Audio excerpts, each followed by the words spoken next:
বর্ষা মৌসুমে বাঙালিদের একটি জনপ্রিয় মুখরোচক তরকারি হচ্ছে শোলা কচুর তরকারি। এই শোলা কচুর তরকারি রান্না বিভিন্ন প্রকারের মাছ দিয়েই হোক বা মাছ ছাড়াই হোক, বাঙালিরা এই শোলা কচুর তরকারি খেতে খুব পছন্দ করেন।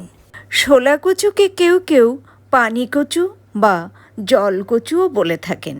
নমস্কার বন্ধুরা, ওল্ড অ্যান্ড নিউ কুইজিনে আপনাদের প্রত্যেককে আন্তরিকভাবে স্বাগত জানিয়ে শোলা কচু দিয়ে চিংড়ির একটি চমৎকার স্বাদের রেসিপি শেয়ার করব। তাহলে বন্ধুরা সঙ্গে থাকুন আর দেখতে থাকুন শোলা কচু দিয়ে চিংড়ির এই চমৎকার স্বাদের রান্নাটি কী কী উপকরণ দিয়ে এবং কিভাবে রান্না করেছি। আশা করি শোলা কচু দিয়ে চিংড়ির এই রেসিপি আপনাদের ভালো লাগবে।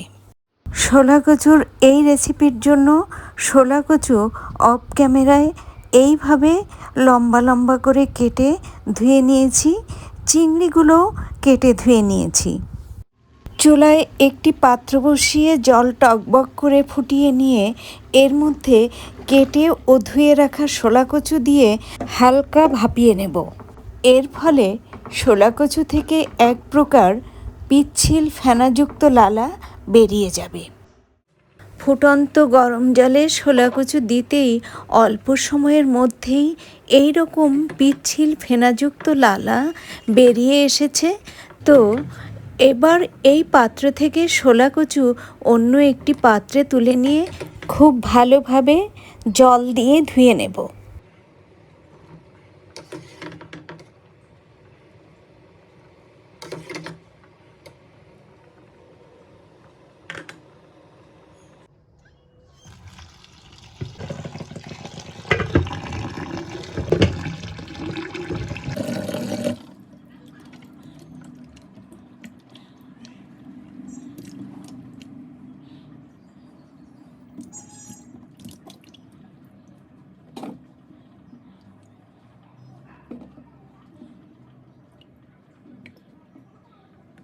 শোলা কচু ভালোভাবে জলে ধুয়ে নিয়েছি, এবার মূল রান্নাতে চলে যাচ্ছি।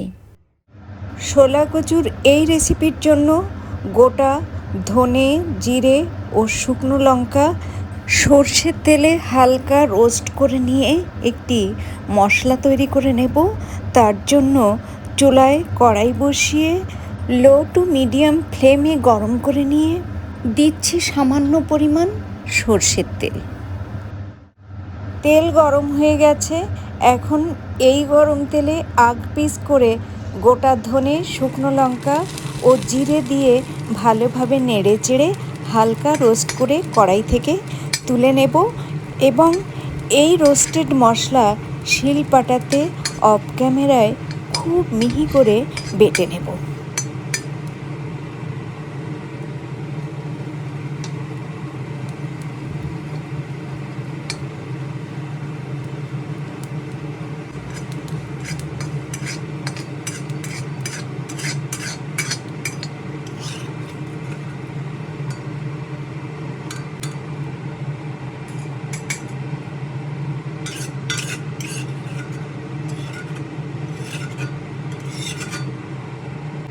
গোটা মশলা হালকাভাবে ভেজে তুলে নেওয়ার পর কড়াইতে আবারও পরিমাণ মতো সর্ষের তেল দিয়ে গরম করে নিয়ে এর মধ্যে দিয়ে দিচ্ছি পেঁয়াজ কুচি।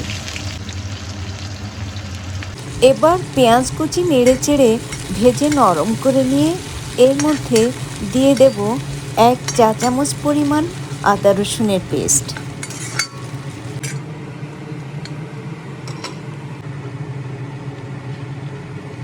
পেঁয়াজ কুচির সঙ্গে আদা রসুনের পেস্ট ভালোভাবে নেড়ে চেড়ে কষিয়ে আদা রসুনের গন্ধ দূর করে নিয়ে এর মধ্যে একে একে চিংড়ি মাছ, সামান্য লবণ ও হলুদ গুঁড়ো দিয়ে খুব ভালোভাবে নেড়ে চেড়ে প্রায় মিনিট 3 সময় ধরে কষিয়ে নেব।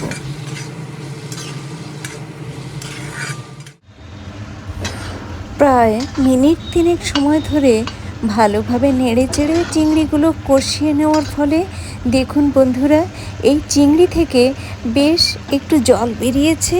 তো এ পর্যায়ে এর মধ্যে একে একে কিছু খোসা ছাড়ানো রসুনের কোয়া, হালকা ভাপিয়ে রাখা শোলা কচু ও পরিমাণ মতো হলুদ গুঁড়ো দিয়ে খুব ভালোভাবে নেড়েচেড়ে আবারও মিনিট 3 সময় ধরে কষিয়ে নেব।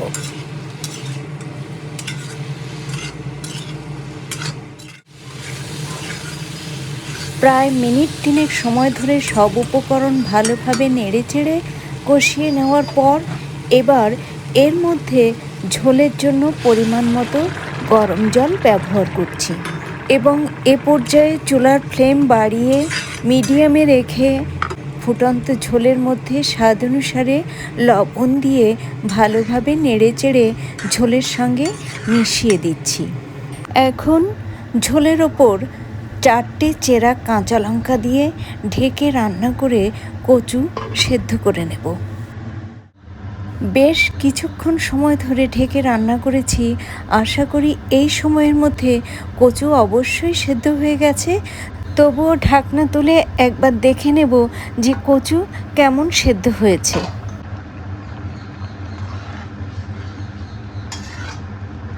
দেখুন বন্ধুরা, শোলা কচু খুব ভালো সেদ্ধ হয়েছে। তো এবার এই শোলা কচুর তরকারি কড়াই থেকে অন্য একটি পাত্রে তুলে নিয়ে ফোড়ন দেওয়ার জন্য কড়াই পরিষ্কার করে নেব। চুলায় কড়াই বসিয়ে গরম করে নিয়ে ফোড়নের জন্য এর মধ্যে দিয়ে দিচ্ছি পরিমাণ মতো সরষের তেল। তেল গরম হয়ে গেছে। এবার এই গরম তেলে রাঁধুনি ও 2টো শুকনো লঙ্কা ফোড়ন দিয়ে ভালোভাবে নেড়েচেড়ে রাঁধুনি ও শুকনো লঙ্কার সুগন্ধ বেরোতেই এর মধ্যে দিয়ে দেব চিংড়ি দিয়ে রান্না শোলা কচুর তরকারি।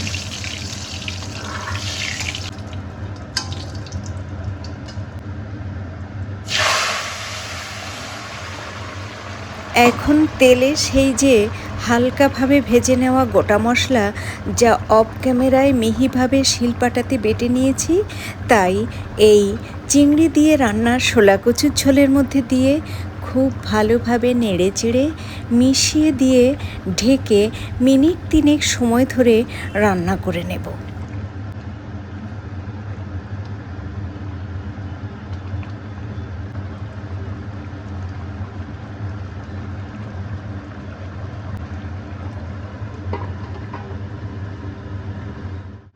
প্রায় মিনিট 3 সময় ধরে ঢেকে রান্না করার পর ঢাকনা তুলে নিচ্ছি। চিংড়ি দিয়ে শোলা কচুর রান্নাতে এই ঝোলটুকুই রাখবো, এর থেকে বেশি ঝোল আর কমাবো না, তাই চুলাও বন্ধ করে দিচ্ছি। এখন কড়াই থেকে চিংড়ি দিয়ে রান্না শোলা কচু অন্য একটি পাত্রে তুলে নেব। বন্ধুরা, আপনারা দেখেছেন চিংড়ি দিয়ে শোলা কচুর এই রান্নাটি খুবই সাধারণ মশলায় সাধারণভাবেই রান্না করেছি, কিন্তু এই সাধারণ মশলায় সাধারণভাবে রান্না করা চিংড়ি দিয়ে শোলা কচুর এই তরকারি গরম ভাতের সঙ্গে খেতে জাস্ট অসাধারণ লাগে। তাই প্রিয় বন্ধুদের অনুরোধ করব, বর্ষার মৌসুমে চিংড়ি দিয়ে শোলা কচু এই রেসিপিতে একবারটি রান্না করে খেয়ে দেখুন। আশা করি এর দুর্দান্ত স্বাদ, চমৎকার স্বাদ আপনাদের মুখে লেগে থাকবে। আজ এ পর্যন্তই।